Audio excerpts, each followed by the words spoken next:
of number 18, Hot Sauce Gary Scelzi.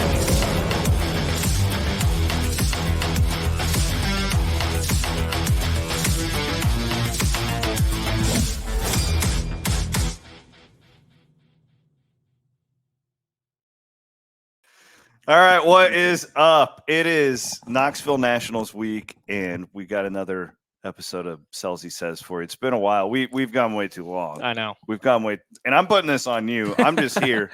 I'm just waiting for the text message saying that you're ready to go. We got a lot to talk about. We are in the presence of royalty. No doubt. Today, Gio. And I'm not even talking about the dude. Where are they? I'm not even talking about the dude sitting right next to me. Introduce our guest, man. This is going to be fun. Yep. So my dad, obviously Gary Scelzi, 4-time world champion, and Dan Lasoski. That's it? Just 4? Yeah. Just 4. I thought you had like 7. I'm just giving you shit. I wish I did have 7. And the dude, I'd Dan still Lasoski. be broke. Welcome to the studio, fellas. This is going to be fun. Thank you very, very much for having us on. When Gio called me, first of all, it was an honor. I've been wanting to. I've been watching your show and seen what's going on, and just truly an honor to be here. Appreciate it. Thank you, sir. Just so you know, I had to get booked by him to let me in because he won't ask me. And you talk about not doing the show. He does the show more than he calls me. Wow. So, Let's get that straight. No, we have a lot to catch up on with your stuff, but we'll probably wait to do that. I would say until after Nationals because there's been so much that's happening. Real quick, if you are in town and you're going to be at Knoxville, we are recording this on Monday just to not timestamp this or anything. You were in the Capitani last night. Good run, by the way. Looked good out there. And we just kind of want to go down memory lane with these guys because, man, dude, I got your die cast right here. I brought this looking from my good at that's Johnny from Moore's Bass Pro Shop. It's fantastic. That's from my office back in my home office. I got that one displayed in the background. Is that right? Yeah. That's great. Gotta have him sign it. I should. I didn't even think about that. I'm kind of a diecast sicko, but then I was just telling your dad I got to get I don't have a drag racing diecast. Well, we're gonna change that after this podcast. That's for sure. And it would look really good right here on the table. Absolutely, we'll get a big old funny car in there as we get going. Real quick, I do want to ask you though. Yep. How are you feeling going into this week? Because you haven't always had the results. You've had good ones, but you look fast. Like it feels like you're in a good spot going into this week. Yeah, we are. I think Cappy is a race. Obviously, there's 84 cars, I think, signed in last night where you can run 18th or miss the show and not be that bad. I think sometimes qualifying against 40 cars when they split the field in two can really discourage you. It's a lot like a Nationals format, not as big of an invert, obviously, in the heat race, but that's your last warm-up before Nationals. And when we came here in June, obviously, May getting rained out, we sucked in June really bad and didn't really know why. And then over 4th of July, the Outlaws opened up our restrictions and we ran a local show, tested on Friday, which testing can sometimes kill you even more when you're searching for something. But found something testing we felt like, and it really translated to Saturday night. We started 7th and ran 3rd in 20 laps. So it's tough. Nationals is obviously the biggest race of the year, the one that everybody wants to win. And you can psych yourself out and stress yourself out with a pill draw or what night you're going. But I feel like we have a good car. A cool looking car too for Nationals. We got a special design coming out. Have you put that out yet? Not yet. Probably tomorrow. So I'm the only one that's seen it. Yes, you are. Not many people have seen it. I've kept it secret. I wanted to share it, but I didn't do that. No, Ted's Body Shop, Capital Signs have done a great job. Blackbeard designed it. Matt actually is the one that wrapped it. So nice. Nationals designs are pretty stressful because you don't really know what it is until a month or so before. Get stuff painted, 2 top wings, 2 nose wings, a body, have a body ready to go, what car it's going to go on. Is that going to be a thing in dirt racing more? Because I feel like, especially on the late model side, I'm watching these guys change their paint job more. Are they just trying to sell shirts, or what's? Because I love it. It makes it feel special when you guys do it. Oh, for Nationals for sure. We'll probably do it at World Finals, run the same car, but running special design sucks because you have 8 cars, obviously probably 10 bodies, 10 or 15 top wings, 20 nose wings, and we paint everything, wrap it, then clear over it. So you're not going to pull those graphics off a wing you already have. So you got to buy new wings. And then sometimes you can get a design on the internet. It looks great, or on a template, it looks great. And you put it on the car, it's not quite right. So all these design guys come up with a really cool design that looks cool on Adobe, but you have to pick an actual swatch that's going to be the color. Then is it in the sun? Do you want gold leaf? Do you want gold metallic? What do you want? And sometimes it doesn't come out right. Yeah. Like we had a car 2 years ago that was all hand painted, had like different layers of orange, and the orange kind of blended together and the blue was too dark. Like the amount of time they put into it for what they actually got didn't really translate. And on top of that, die cast, which would be great to do. Only way I'm doing it is if I win Saturday, but they take 8 months to get. Mhm. So if you can pre-sell all of them, it makes sense. But by the time you get them, everyone's kind of already forgotten about the car you ran. So it makes it tough to. I'll take 5. Yeah, yeah. If I win, but no, the shirt stuff's not bad. R&R does a great job with our t-shirts. Our stuff's already all printed, obviously, and all ready to go. So as soon as we had a Adobe design, we sent it to them. Well, we'll get to the old guys here in a minute. The one with the one with you and Dominic, Pepper. the Yeah. Super Mario Brothers one's sick. Yep. So Shell Shock painted some helmets for us. God, before COVID, probably 2019, I believe. I had a green and black one that was a Luigi, and Dominic had a red one that was Mario. So they were beautiful helmets. And we've talked about doing a collab design, and it's hard to get it organized. Who pays for it? Who takes the profit? How do you split it? If he sells more than me or vice versa, it's tough to get that stuff, evened out. But we got one going, and it's pretty cool. Well, you can find that at the trailer, right? Yep, they'll be at the trailer. Awesome. Well, where do you want to get started with? I got a million questions for Yep. these guys. I could do a 4-hour show. We do have a little bit of booze flowing through here. And we're bashful. Both of us Yes. are bashful. Antifreeze. Antifreeze. Yeah. No, it is good. Like, is this like a reunion week for you guys when the pretty much. Nationals It hit? really is. He and I are like brothers. Been since the day we met, and this is my kid. I got Landon as my son. Sometimes he wants me to be a sister. But that's not going to happen. Not today. He and Dominic have been my boys from day one, since they were this big, That's awesome. and I've watched their whole career. We even a lot of people don't know we went out and when he was so little and had a restricted go-kart.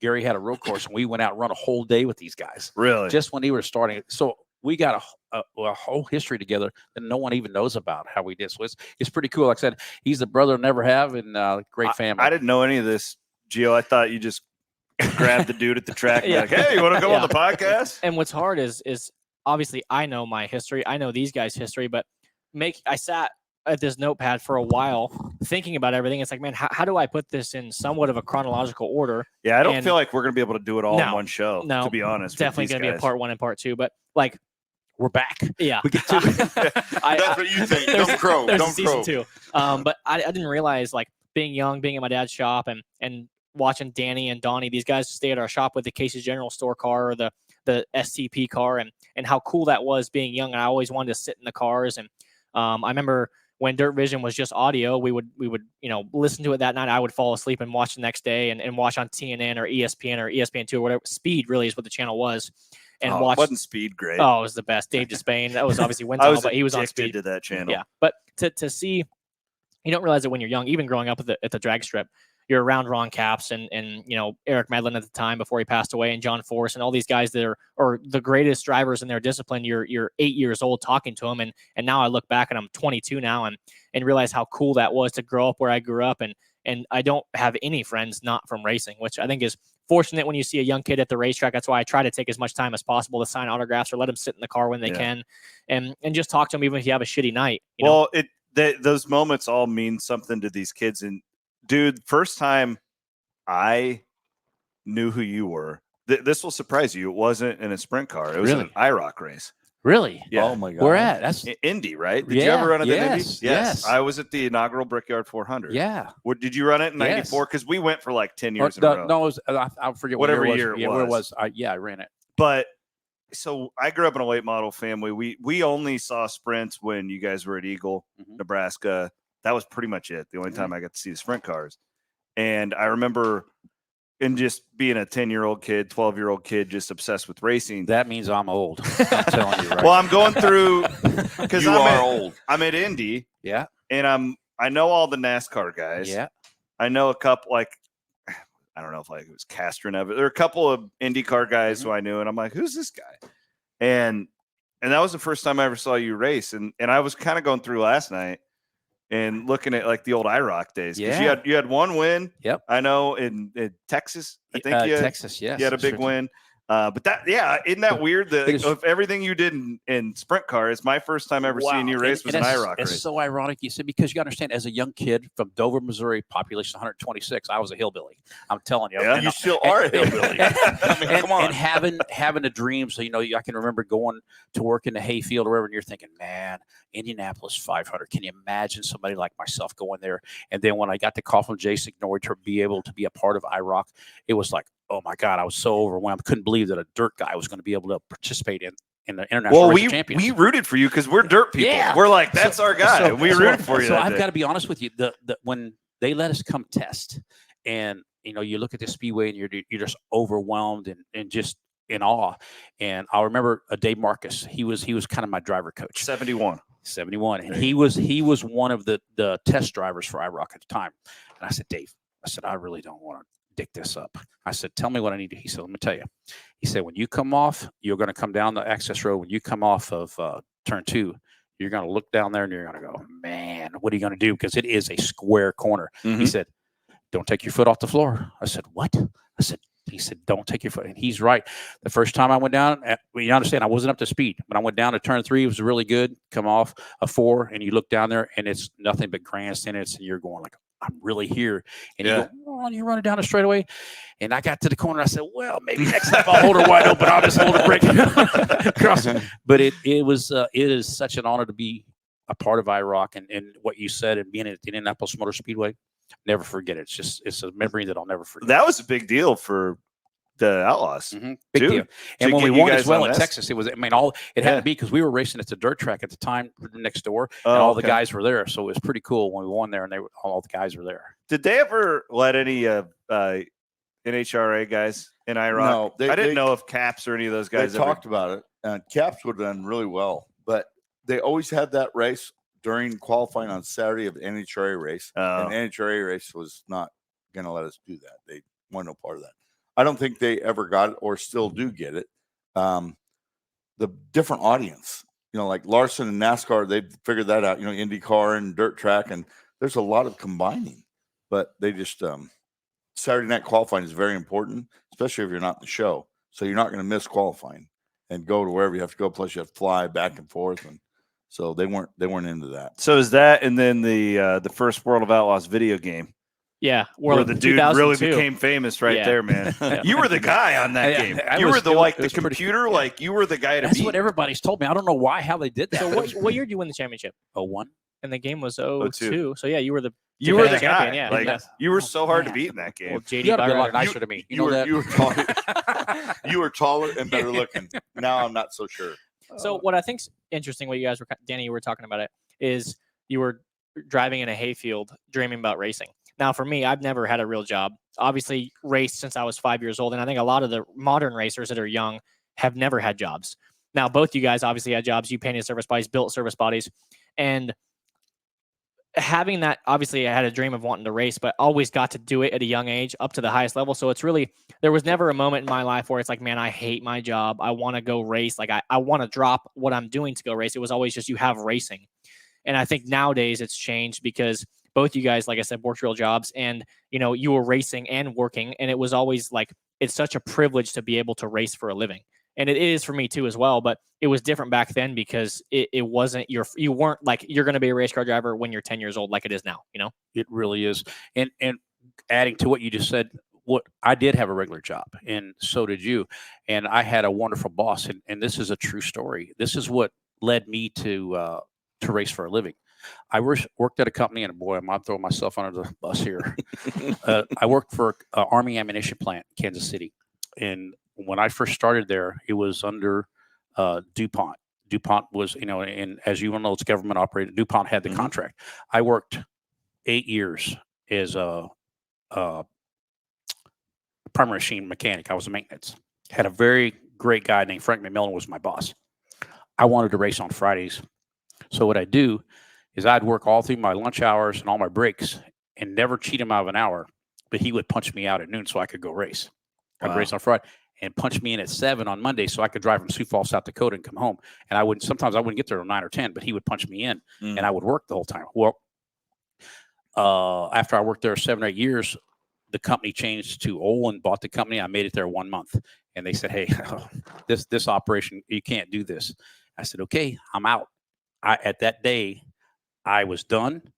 I left with my toolbox, and I called Guy Forbrook on the way home. Said, "You ain't gonna believe this, but we got to race more," because I just started driving for Guy Forbrook in '88, and that's how I started my professional career racing for a living. It's just that passion. That passion, and I'm really not good at someone to give me an ultimatum. I'm not really good at that. Well, I mean, yeah, it's funny. We talked to Can't hardly shots. believe that. Well, it's the one thing that, I wanted to be an announcer, Yeah. and I still love it. That's just why we started doing this. But I didn't want to travel all over the Midwest making $75 a night, and I didn't make those sacrifices. Mhm. And these guys, like all of you guys, you just, especially I feel like in your generation, you just had to. I mean, I've read books about Ralph Earnhardt, and there wasn't the money in it that there is today. What was your story, Mr. Scelzi, on how that got going? I'm Italian and Portuguese, and my old man was a mean son of a bitch. And I lived at home, and my older brother Mike, he's one that really started Scelzi Enterprises for like 2 months before I had to quit my job and go to work for him. I worked as a boat mechanic, which I was horrible at, and a parts delivery person at a Chevrolet dealership. And then we started Scelzi Enterprises, and my brother said, okay, look, I'm not going to learn how to paint. You're going to learn how to paint. By the way, you're going to learn how to weld. You're going to learn how to grind. You're going to learn how to do all of it. And it's just two of us. And we dug deep, and he was into racing, and I was in dirt bikes. And my dad would let me race. He said, who's going to pay for the broken bones? And my brother Mike liked to race, but he would drink on Saturday nights, and we raced sand drags. So he would win on Saturday and then get drunk and then lose on Sundays. So when I turned 16, I got to drive. He became the mechanic, and I was a lousy mechanic. I was a good mechanic, but I couldn't tell him what the car was doing. And he kind of knew, and he was a good mechanic as well. So I turned out to be the driver. And then we started Scelzi Enterprises in 1978. This will be 45 years this month, I think. And we had a sand dragster, and we sold everything to start Scelzi Enterprises. And then I got as a hired driver to sand drags. And at that time, the points went to the driver. So when I won the championship, I got fired, and they put the owner's kid in the car to win the championship. So after that, hard-headed Italians, we said, okay, watch this. We'll build our own car, and we started racing again. And then I went asphalt, and my dad and my brother said, and I have a middle brother named Jim, who's a good brother. Yeah, sorry, Mike. And, who didn't like racing. And so we all had votes, and Jim always voted no, and the three of us voted yes. So Jim always lost. And then I got to be a hired driver, and I started asphalt. Mike and my dad, my brother said, hey, you can have everything, but we're not paying for it. So you got to figure out how to pay for it. Paint cars at night, do whatever you want to do. Yeah. You can have all the material, and it went from that to being a champion. So I think where drag racing differs from dirt racing still today is drag racing is always the older drivers. They want to go with a more experienced guy. And sprint car racing, if you win a big race at 16 years old, you're on the radar for car owners. How frustrating was it, in mid 90s where you've driven for Minor Brothers, you've driven for all these good cars and alcohol, and you cannot for the life of you get a top fuel ride? Like you would drive a wagon with a top fuel engine to do it, and you couldn't even get in the car. Well, it was really, if you were an alcohol racer, you were a second-class citizen. And so the fuel guys did not want to talk to you. And it was always if somebody knew somebody. And as you know, your dad doesn't kiss ass. So I never really kissed I don't sense a lot of ass kissing going on between you two. Except each other. No. And so there was a guy named Jack Clark, baseball player, that had a top fuel car that John Andretti drove for, and Tom McEwen drove for. And I tried to get the ride in that top fuel car. And I said, I'll buy nitro, I'll do whatever. I'll show you I can drive this thing. I'll cut good lights, do whatever. And they laughed at me because one of the crew guys wanted to be a driver. Then your mom and I flew to Denver, Colorado for the Peak Brothers, trying to get that ride. And I thought it was all but done. Flew back home, and they hired Tony Schumacher. They leave you a voicemail too. And they left me a voicemail and didn't call me in person. And I said, Wow. What a you know dick. what? Right here. Yeah. Oh. So my wife said, just relax. It happens for a reason. Da, da, da. And I said, well, this is my only shot. So I'm just giving up on that. I'll never be a top fuel guy. So that was not probably early. That was 96. Yeah. And in 97, Blaine Johnson lost his life. Alan Johnson and Blaine Johnson, who I was a secret fan of, they raced sand drags as well. Blaine lost his life in a qualifying incident in Indy. And his brother remembered me from racing alcohol and sand drags and said, I want him. And so he hired me. And then he called RJ Reynolds because they had a handshake agreement. And RJ Reynolds said, who? And he said, Gary Scelzi. I want him to drive my car. And he said, no, we want Corey Mack. So Alan said, no, I want Gary Scelzi. And he said, well, if you feel that strongly about it, that I'm going to fly you guys back here to meet this guy. So I told Alan, call him back, get the money, because you guys have been trying all your lives to be, a sponsored car. Take their money. Call Corey Mack and do this. And Alan said, nope. Let's see what happens. So I had just quit smoking and lost. Good for you. I lost about 30 pounds. And you get a Winston sponsorship. Congratulations. And we're going to R.J. Reynolds Tobacco Company in Winston-Salem. So I went to Men's Warehouse, bought 3 suits, and they still had price tags hanging off of them. So You look good, Jethro. Alan and I went to R.J. Reynolds Tobacco Company, sports marketing, and we had a meeting in the corner office with T. Rain Robertson, who passed away. And Wayne opens the door to his office, and he looks around, and everybody had golf shirts on. They were dressed okay, and I had a suit and tie on. And he goes, goddamn, Scelzi. He goes, aren't you a little overdressed? And I said, well, Wayne, I said, everybody here has a job. I'm looking for one. And I wasn't going to be underdressed. So, I mean, it came down to that. He said, hey, it's 9:00 in the morning. You want a drink? And I said, no, I think, well, is this a trick question? Yeah. What do I Set do me here? up. I said, no. So we're all bullshitting for about 2 hours, telling Jimmy Spencer stories, NASCAR stories, this and that. And he said, okay, no offense, Gary. He said, Alan Johnson, why do you want a no-name driver to drive my car? And Alan said, well, he wins when he's supposed to win. He wins when he's not supposed to win. And I know I can trust him. He's not here for the money, obviously, because he wasn't paying any money. But so he said, okay, that's a good answer. So he said, so Scelzi, don't bullshit me. He said, you here for a top 10 finish or maybe a top 5? I said, no, sir. I said, I'm here for one reason only. That's win a world championship. He looked around and said, boys, we got ourselves a deal. And it was done right then on the spot. That's cool. So that was really something for a kid from Fresno who'd never been further than Seattle, never flown first class. When I got off at the airplane in Winston-Salem, it said, thank you for smoking. Well, I came from a nut job place in California where, everything's terrible. I mean, smoking's terrible, breathing's terrible, farting's terrible, cows are terrible, So it was a big shock, culture shock for me. Dude, when you in '88 you make that big decision, what were you guys racing for at that time? Like money? I'm just Maybe 1,000 to win. Yeah. I mean, it was nothing. that's a huge risk that you took. And I was making $36 an hour back then That's good as a money. maintenance man. Yeah. And I'm thinking, oh boy, did my mouth all over my ass right there. Ooh, boy, this is trouble. And then again, like I called Guy and I said, Guy, I don't have a job. He said, we got to race. And I think to this day, we started branching out. Both of us started racing all over the country, and that's what led into the championships and everything else. And I owe a debt of gratitude to him for letting me race. I always like asking these guys, and I'm fascinated with you too, and any of you dirt guys. Like, did you have opportunities to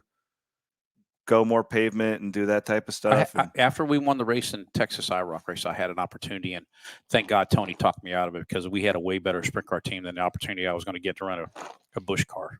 Go okay, so he talked Busch me out of NASCAR. it. Yeah, Gotcha. Like a full-time deal? yeah, and I got offered it, and he said, if you want to take it, I'm behind you. But he laid it out there that the sprint car deal was going to be more lucrative in the long run than it was going to be if this Busch car wasn't at the time. It was Busch car. Yeah, it's always interesting when you guys make those types of decisions, because I think it was Bobby Pierce I was talking to about this, and I asked him the same thing I asked you, I think, the first time I met you. Some people are just dirt guys, and they don't even, it doesn't even really. It's not a bad thing. And no, I love it. Like, does it change now though that we can watch all these races on TV and stuff? Like, it has changed. You're in the background a little Yeah. bit more, but do you notice the sport getting bigger? And I can't know if you see my smile on my face, but yes, what he does now is just I feel that we had a very small part of it growing up to see where it's at now. But I'm so proud of where it's going. I mean, it's just, and to me, it's going this way, not this way. Well, Gio, I've told you this story, but a buddy of mine, and I know he's going to watch this, but I took him with me. First night I met you, Gary, was the Outlaws in June or May, whenever it was. I took him, and it was the Friday night race, which wasn't a great show. The track wasn't great, but he saw the speed. He met your folks. He was kind of just a part of the whole deal, and I don't think he's missed a race since. Like, the ability for these fans to just do that and just lock in, and now he'll be in Knoxville every night this week. What's amazing, like to your point, Ryan Hoover, who has that realty business next door, sponsor of ours, he knows more about racing than I do. Like, he's like, hey, did you see? He's a sicko, man. Yeah, Dirt Tracker said this. I'm like, dude, I just woke up. I don't know what you're talking about or what you saw. He's like, or he's like, are you moving teams? I'm like, this is news to me. I don't know. I hope not. I hope I'm not getting fired. But you get people to go to the races and it's not their thing. I've taken many people to the races or had fans come by, and you can tell at the end of the races, the mom wants to go home and the kids are tired and stuff, but the dad's there and loves it, or vice versa. And I think, like to Danny's point, it's only growing, and to be able to sit at home when you're not near a race and be able to keep up with it.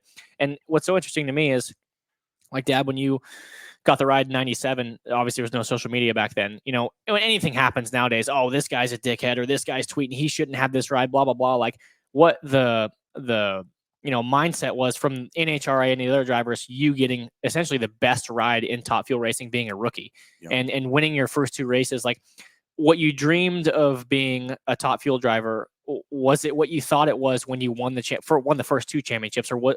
How did it feel winning those championships, and was it what you expected? You know what, Joe, it was kind of funny because I never wanted to race for a living. I only wanted to race Kenny Bernstein, John Forrest, Joe Amato, all these guys, to see if I could beat them, because that was always my thing. Because believe it or not, in alcohol, I was pretty good. I used to win a lot in cars that maybe shouldn't have won. Mm-hmm. And I was getting rides that should win, but both ways, but it was on merit. And so it wasn't by money. It was just by you won. Well, you won when you're supposed to, you won when you're not supposed to. And I made a very good living at it after a while, because I became popular, because I found out I really took no shit. And I always had Scelzi Enterprises to fall back on. So thank God Winston and Oakley and Mopar always told me, if you're mad on TV, be mad, because people on TV will relate to you. It's that authenticity thing. It is. They said, so if you're pissed, be pissed. If you're happy, you want to do a cartwheel, do a cartwheel. So I did cartwheels, and they were shitty. I want to see one now. Yeah. If I didn't have this bowling pin, Is there an ambulance there? try that. But, it was the shittier they were, the better the people liked them, and people could relate. And that's the one thing I think I really enjoyed. But I knew deep down in my heart that sooner or later, Scelzi Enterprises, the truck bike thing I have with my brothers, that's how I was going to make a living. And thank God I did that, because when I was done drag racing, that's what makes my living. I mean, now we got 500 employees. We got 5 locations. I mean, it rocks. And, my brother Mike now is kind of taking over everything. He's 78 years old. He's, and I'm out seeing Gio. I'm trying to spend more time with my family and do things I didn't get to do when I was racing. And I had to work, and I had to do things I didn't get to be the father. Do you have like a camper? Do you follow him around? No, I fly right now. I had a motorhome when they were kids. Yeah. And never again. Understood. I think. Danny, when did you, we talk about the big risk. When did you feel like comfortable racing full time? Like, where you Comfortable? Yeah. I mean, like when I well, knew did that you made it, like that. Well, you weren't fretting for tomorrow. Right. When I was coming up, I always had the ultimate fear. There was only 4 bolts that held my job in as my seat. And I raced every single night with a hatchet on my neck, because back in the day, there was, rather than today, there's more fathers owns a team. There's very few that there's hired drivers. Mm-hmm. Back in the day, there was more hired drivers, and there was one waiting on you. If you didn't perform, there was one waiting. I'll take that 4 bolts. I put my seat in. So I was under the gun. I feel in my career, what really, Dennis Roth is, in my mind, one of the greatest men I'll ever meet, that gave me the opportunity to show that I could actually do this. And then when Tony Stewart came along and offered me, hey, and how this happened was, he was riding in my motorhome one day. He and I were driving. He says, what are you going to do? What do you want to do? I said, well, to be honest, I really like to control my own destiny. I like to have my own team. He said, okay. He said, let's do it. That's how he and I got together to start our team. And I wanted to put 1,000,000% focus on my future in my own hands. So I said, if we can do this, let me hire who I want to hire and do the whole program and see if we can succeed. So I called Jimmy Carr. He didn't have a clue who Jimmy Carr was. Jimmy Carr had been driving sprint cars and didn't have another deal this year. And then Gary's got him now. But I wanted him, and I want to put a team together. We called Paul Kistler, got an engine program. In 2001, we put this World of Outlaw team, won the World of Outlaw Championship and the Knoxville Nationals in the first year. So I'm very, very proud of that. But that's how I got going, because I wanted to be in control of my own destiny and not have the hatchet on my head. That's the big deal. It's not have that pressure, that knife on you. And for every bit of effort you put out, that's what really drove me. Do you feel that? Honestly, no. I think I'm my own worst critic. There's the highest of highs and the lowest of lows, and there's no one harder on myself than me. So, if you're thinking about, I'm, not say I don't perform under pressure, but if it's always in the back of your mind that this could be your last race, I don't know if that's a healthy environment to be in. Like you, I feel like you're motivated more than anyone I've really ever met other than him. But it's not a good feeling to have, and some nights you run fifth, some nights you run second, and obviously no one's happy with running. If you're high five and after you run second, you should fucking quit, and even if you win sometimes, like, hey, we won that one by luck, we drew a 1 and it was one lane. But, yeah, good question. I guess I've fortunately never been in that position. Actually, when I was 15 years old, Teresa Roth, Dennis's wife, walked in the shop one day and we were bullshitting, and obviously I'm 15, so Dennis is like an icon, and so is Teresa, obviously being behind the scenes. And she goes, I wish sprint car drivers were like horses, so you could shoot them if they don't perform. And I don't know if it registered when I was that age, but Dennis Roth has always been such a cutthroat race team. But for you, Danny, I want to talk about leading up to 1997. Obviously had success with Forbrook, Casey Luna, Gail Sunner. 97 was probably one of the shittiest years of your career running the Outlaws for the first time. By far the shittiest. And right before, probably one of the best years you ever had. Talk about 97, who you were driving for and how it went. We started 97 by a guy by the name Jim Wally called me from Ohio, and he had a mechanic, Marshall Campbell.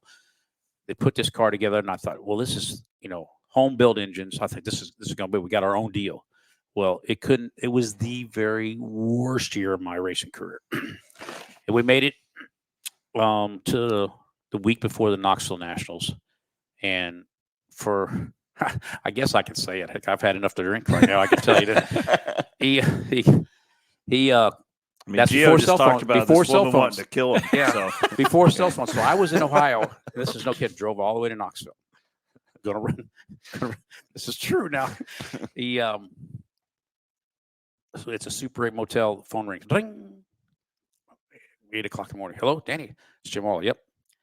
I gotta let you go. I said, let me go where? I'm just waking up. What are you talking about? He said, and nothing against us, please, guys. Nothing against us. He's a very religious guy. He said, God spoke to me this morning, told me to fire you. Yeah. Exactly exact words he said. I said, what'd you do to God? I said, man, okay. What am I going to do? So I hung the phone up, and I'm sitting here just numb as I can be. And I said, what am I going to do? I said, I don't know what to do. So at the time, I was driving for a guy named Chris Black and Vern Massey from Ohio. Every once in a while, I had one car. I called him up. This is the week coming up to Knoxville Nationals. I said to Chris, I called him up, dial him, the old dial phone. I said, I don't have anything. They fired me. Well, we'll come run. I said, okay. We came run. We ran 4th in Knoxville Nationals with that car. Wow. True story again. Sunday morning. Ding. Phone calls up again. Jim Wall again. He says, Danny, this is Jim. I said, yeah. He said, man, I got to apologize. I said, what for? He said, God called the wrong number. I said, that's how I said. He goes, man, it wasn't him. It was the devil. I said, well, if you talk to him that much, you should recognize his voice. I said, the phone. That's a true story. That's the worst. That was the worst year of my racing career right there. And after the Knoxville Nationals, obviously Chris Black couldn't race anymore, and I think Mark Ellis had Randy Hannigan driving the 83 car. And he came to me Saturday night after Knoxville and said, look, I don't have a driver. Would you be interested in driving the 83 car? Never met Dennis Roth. Didn't know it. I knew his temper. I knew of him. Then he's just like me. Well, we need to stay away he's from a the bull. Wyatt. He's a bull just like I am. And he said, come drive my car. We drove it, went to Fargo, won the very first night out, and we went straight to Fresno. And that's how I got that going. Wow. Man. Unreal. That's good stuff right there. Do you guys think in your experience, and I was thinking about this last night, is winning the Knoxville National, where does that rank as far as the most difficult things to do in racing? Just with the necessity to perform literally the second you get out onto the track with qualifying, right? Like where does that rank, dude? In my mind, yeah, it's the hardest thing I've ever had to do in my life, but the most gratifying. Yeah. It will change your line when you win. When you win the Knoxville Nationals, Win, look buddy. at me, it will change. He's going to win it. Mm-hmm. And, that is no matter that. It will change your life. It'll change your attitude on sprint car racing in general. And there won't be a time during a full week that you won't think about it. Well, I think what's interesting about nationals to me, I kind of I've broken up into 2 parts. You qualify, you know, where you're going to qualify. The heat race on your prelim is one of the most important parts, because if you can qualify good, go 8th to 4th, and transfer through your heat race, all you have to do is finish your prelim night to start in the first 5 or 6, 4 rows really to have that much points. And I think sometimes guys get so happy to make the show and go up front, they forget about the race. And really, it's 2 sprints. Last time was 25 laps. I ran as hard as I could go for 25 laps. Obviously, it was hot as fuck. I was sweating my ass off. But, you know, you can run as hard as you possibly can. Mm-hmm. And, you know, how did that change going from 30 laps to 50? You know, you wanted it at 30. You didn't want it at 50. I Never don't think. wanted at 50, always at 30. But, I mean, it's hard for me because you can't go 40 with fuel. There's no way without a fuel stop. But 30 you could. My opinion, it needs to be 30. Yeah.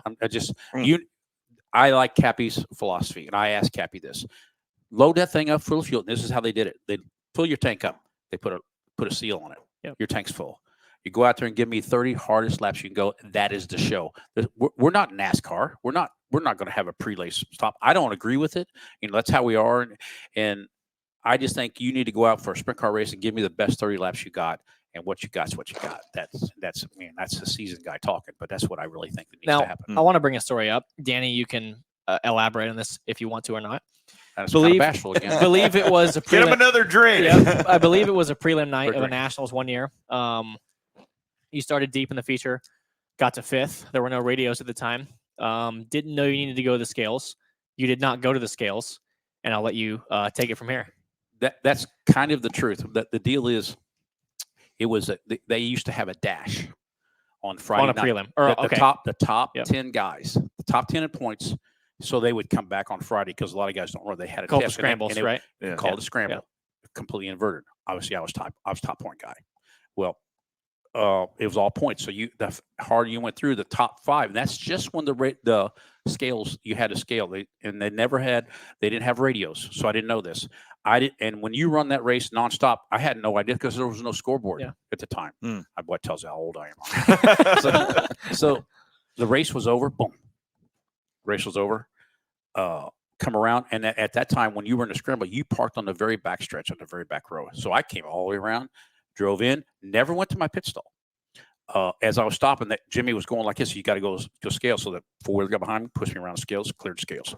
Good. I was 5th. I made it all the way. So I was going to be top point guy, starting a pole in Knoxville Nationals. Come into my pit area. As soon as I got out of my car, the official come in there and said, "Hey, they disqualified you because you didn't go to scales." Well, I don't know if you guys know, but when you have a name by Lasoski, the SKI means Polish, and that goes to temper. So you might as well stuck 220 in my ass because I was fired up. I hopped on my scooter out the back gate because the Australian race was getting ready to start. They had that Australian Pursuit, what it was, and they had the back gate. And rode my scooter all the way around. Up the elevator I go, madder than, and the longer I went, the madder I got. So I come up there. Ralph Capitani was sitting here. That's when I think it was Boundless owned it. It was the 3 owners of World of Outlaws. I come down, sat right beside him. Ralph was sitting there. I said, "Ralph, can you tell me what's going on?" He just looked over. He said, "I knew you were going to be mad. I knew you were going to be." He said, "I made the decision. You didn't go to the scales, and I'm treating you like I would every year." He said, "I would rather one guy mad than the other 130 that are here." And he just sat back. He said, "That's my decision." And I'm sitting around. I turned around, and I said, "Are you guys just going to sit here?" And all 3 of them just turned their head down, just like this, like, "What the just happened here?" So I got up. I was mad again, and there happened to be a rent-a-cop there that didn't have a very good day when he put his hand on my shoulder. I'm just going to leave it at that. So is he one of those? As I stepped over him to go out the door, he didn't have a good day. Hey, it's good thing T-shirt sales were good that week. And That's this good. Was he like a Permar security guy? This is a true story. So he's right. As I stepped over him out the deal, thank God there was a guy that represented Tony, really his name Eddie Jarvis, and this guy wasn't very happy and needed to buy some groceries that week. So thank God I had a very good T-shirt sales, and he got to buy groceries that week, and I got the race. I started 4th, and there wasn't very many people who was going to get in my way to make sure that we ended up winning the race. And after the race, Capitani comes, he says, "I just gave you a little incentive to go run." That was in the after we were doing the media deal in there. I said, oh man, I'm just sitting there. Goddamn. I didn't know you'd bring that up, Gio. That's pretty good. Yeah, that's good. I got to bring one story up. Yeah. But question for both of you guys. Owning your own team, Danny, you said you really want to be able to, control your own destiny. Mhm. And Dad, you had an opportunity, never came to fruition, probably 2006, I'd say. Yeah. The chance, Don Schumacher Racing, you just won the championship and had the chance to start your own racing with Jimmy Prock as a crew chief. Yep. And obviously it never worked out. I don't know if many people know that was even a possibility to happen. Right. I was actually Napa that was the sponsor. And Was Gennard involved or no? No, he wasn't as of yet. Yeah. He was going to be at one time. And I was going to get Jimmy because Jimmy and I became really close in racing when Jimmy was the crew chief for Joe Amato. And Alan Johnson and Jimmy Prock were two guys that could turn the world around when they raced each other. And it got real close. And then 08 is when everything got ugly. But working up to that point, I wanted Jimmy to I wanted the sponsor that was going to do this deal, put $3 million in an escrow account so that Jimmy, because he was going to quit John Force, he could go to work for this team, be half owner, and if anything went upside down, Jimmy was still going to get his money because he had kids to feed, he had a wife to take care of, and I was going to always go back to work. So I didn't need the deal, but I wanted an escrow account for Jimmy. That at that time, it's still that way. Racing, there's a lot of guys that are going to say things that don't do what they say, and after a while, when money gets tight, they get real picky. I think what's interesting too is Ron Capps now, Antron Brown as well. Tony Stewart obviously has his own team, but Ron Capps, when he blew up, I don't know where it was, Sonoma, I think actually, or maybe Seattle or Sonoma, one of the two. And they interviewed him. He was fine to get out of the car, and he's like, "Yeah, I'm glad I'm okay." Guido and the guys, I think it's Guido that works. I think, are doing a good job. But he goes, the owner in me is obviously pretty upset, and I think he won his championship the first year he had his own team after he branched off. So it's obviously great when you're winning. But, okay, it's $3 million to run the car. You have that much money. It's awesome. You win, whatever. But when you're struggling like they have in the past or like they had the last year, it makes you think, it's always in the back of your mind when you're the one paying the bills and you're not just getting a paycheck from Don Schumacher Racing. See, it's very important. Like, I love racing. I love watching you and your brother race. And they always say, oh, you're golden spoon, this and that. Well, you've earned everything you've gotten on your own, such as your brother would have. If it wasn't for me, I'm able to finance racing now. I love racing. If somebody hands me a part of carbon fiber, and I think, oh, I gotta have that. Or if Jimmy and them want, in fact, I had to talk about them the other day. I said, hey, have I ever denied you guys of anything that you've convinced me that you wanted? They said no, because I love racing. I love titanium. I love magnesium. I love whatever it is. I think it's bitching, and I'm able to afford that because I've got money and I've slept at the shop. I've done things. I've earned my way. I'm going to only have my kid drive for me. And thank God Dominic is working. He's a father. He has kids. He drives for me. If I had the money, I'd own his team as well. Not that he would drive for me because he hasn't driven for me in the past. But God might call you and say, get rid of me. There's a NASCAR guy. I'm working on it. You've been talking to him? That's funny. There's a NASCAR guy that said, you guys could work for me for as long as you want the drag race team. And I'm sure you guys will figure this out. Yeah. And all of a sudden, about 3 months later, he said, you know what? I had a dream and God said, you guys will all be okay. I'm closing up the drag race team. I'm only going NASCAR. And so God told him too.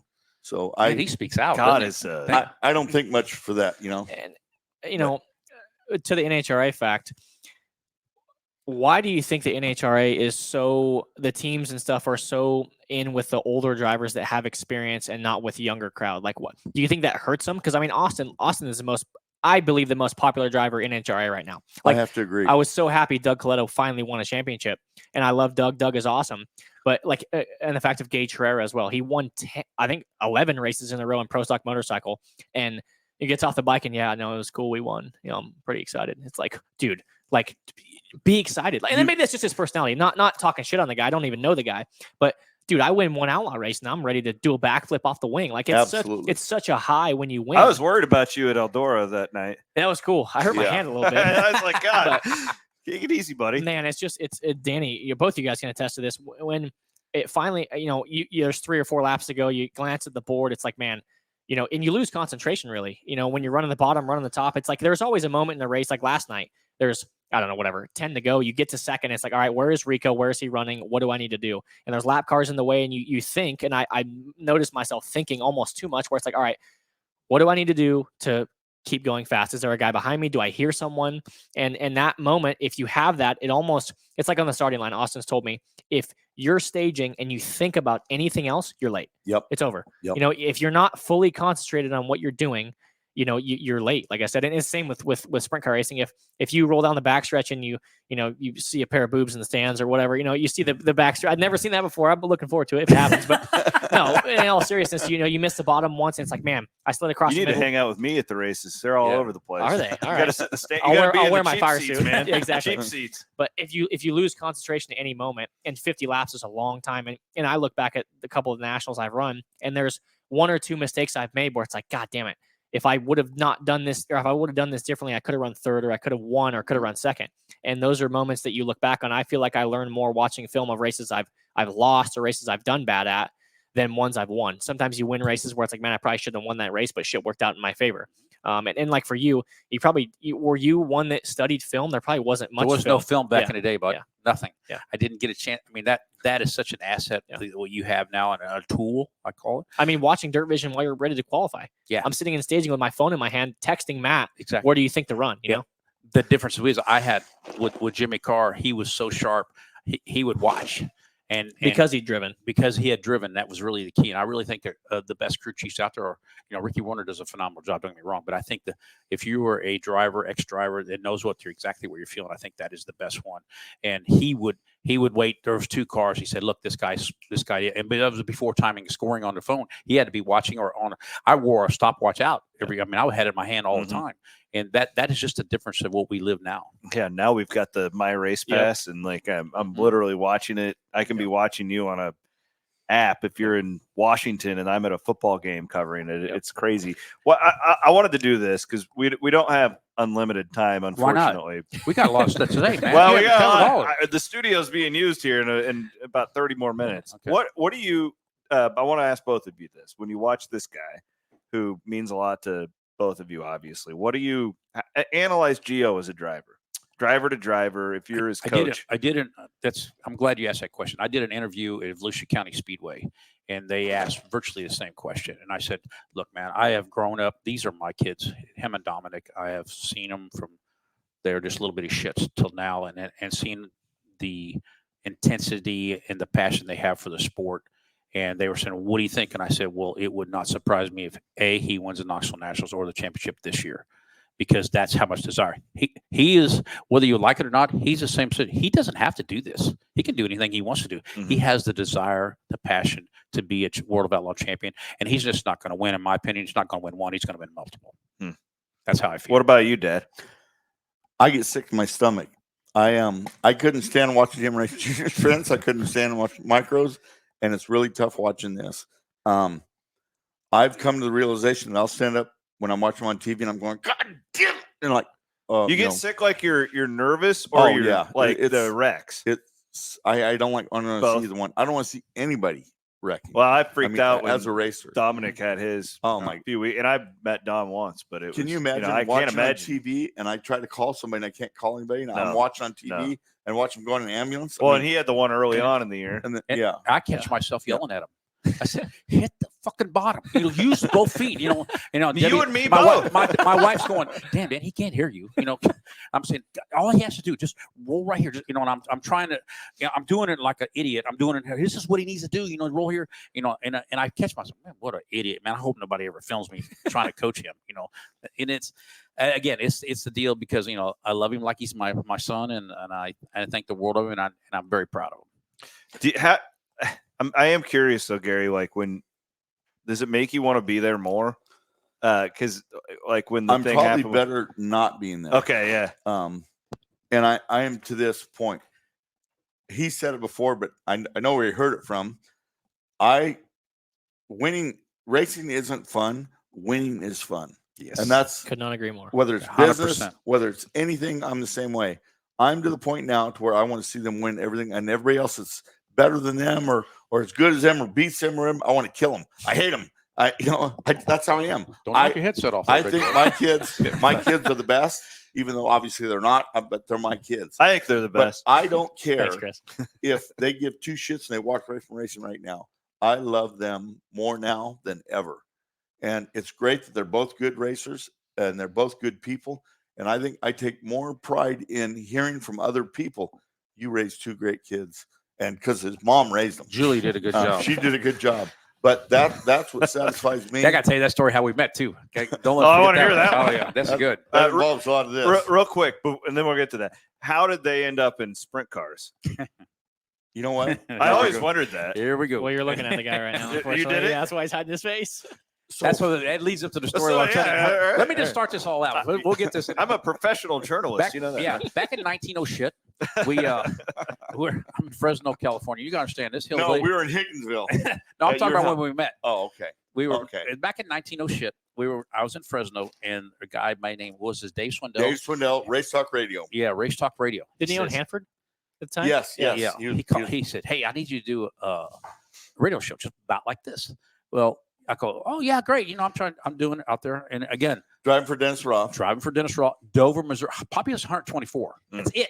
Okay, It I go to it Fresno. was- it's two less. You said 126 Well, last time. People are 126. fucking leaving. Yeah, the dogs and chickens, they left at that Two time. died. Dogs That's and chickens, another two story. died at that time. That's Anyway, another story. But go ahead. we go, I've been drinking too. So we go to this place called the Elbow Room. I go, Elbow Room? That sounds What? enticing. I thought, It's you know, good. I heard this is like a TV show, The Mafia. You know, I'm going. So I pull into this parking lot and I'm going, oh my God, where am I at? And it's just like that. Doo.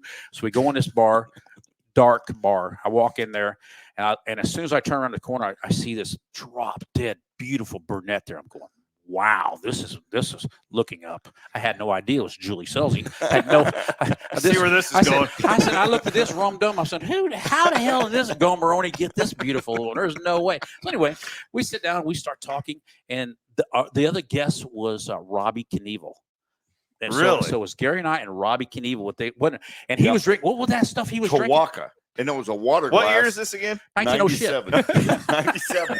He drank whatever Tawaka is. It was a glass like this full of ice and straight Tawaka. Wow. And we were warned, do not cuss because it's radio. And even the beep machine or whatever, don't cuss, right? So we sit down and Robert Knievel goes, I need a fucking drink.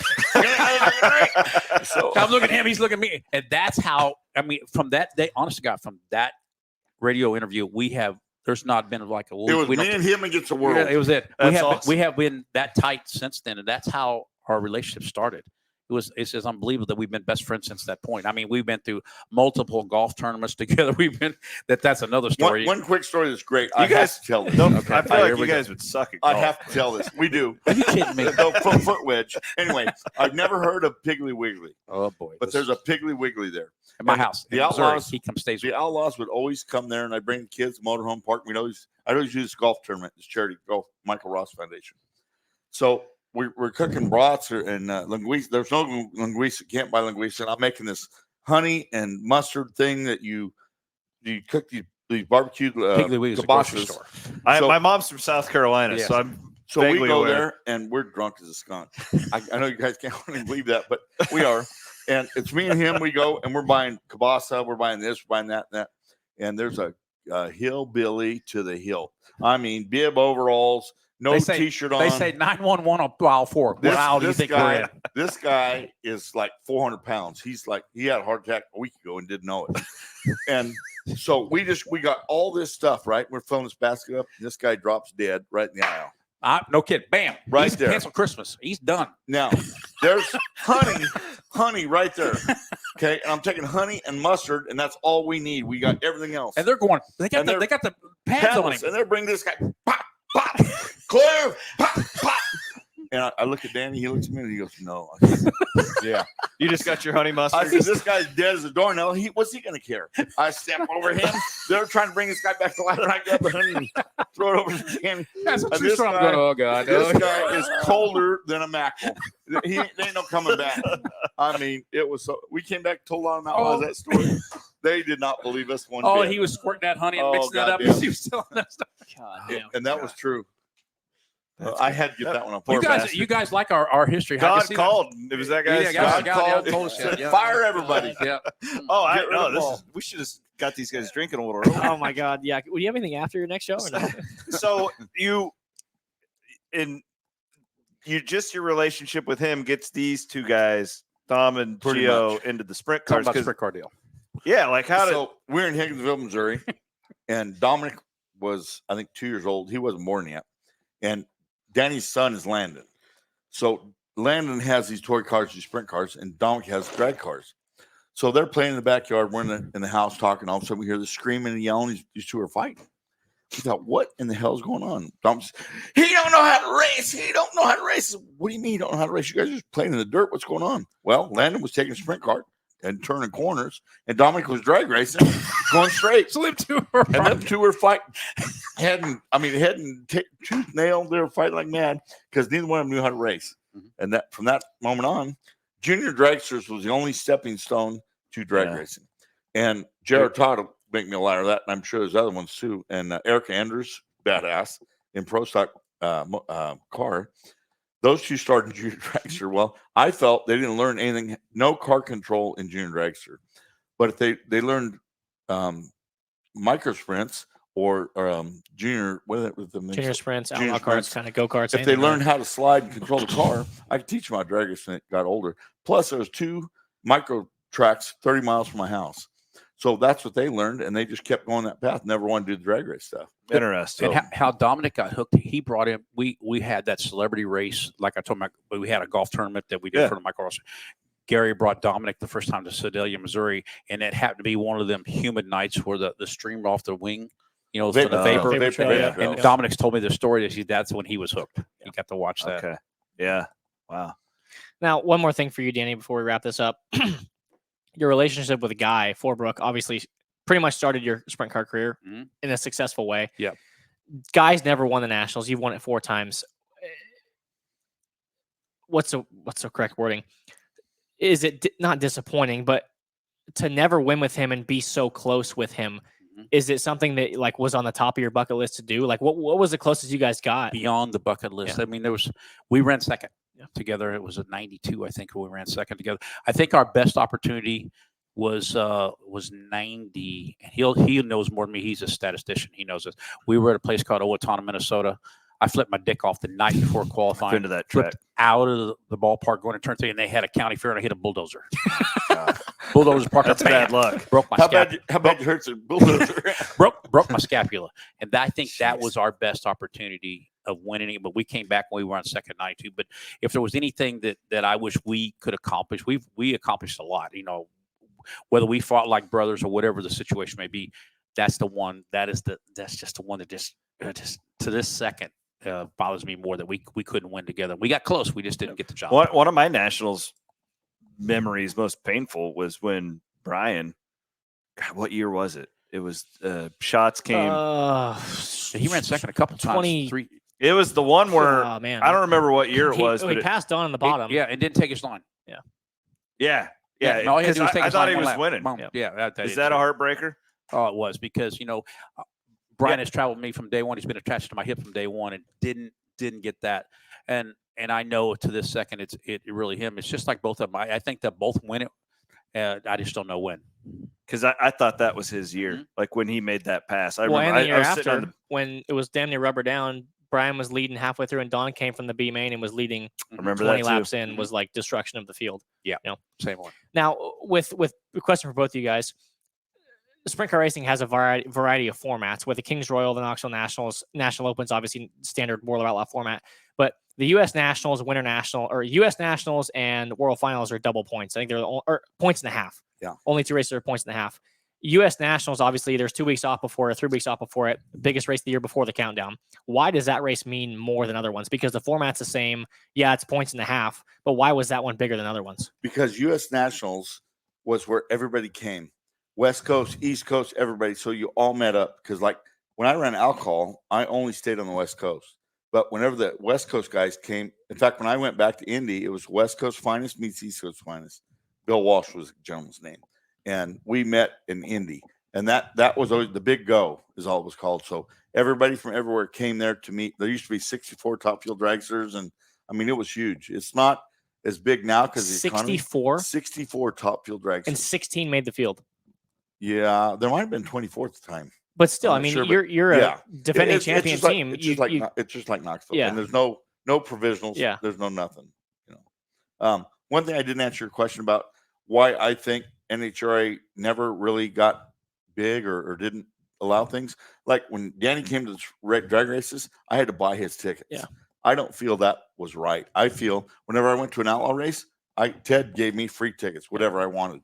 I mean, I was treated like royalty.